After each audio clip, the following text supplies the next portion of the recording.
Hamiləlikdə skrininq və profilaktik müayinələr. Hamiləlik dövründə skrininq və profilaktik müayinələr həm ana, həm də körpənin sağlamlığı üçün çox vacibdir.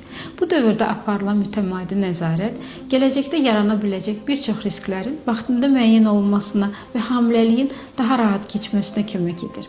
İlk trimestr skrininqi körpədə mümkün genetik qüsurları və riskləri qiymətləndirilməsi üçün əhəmiyyətlidir.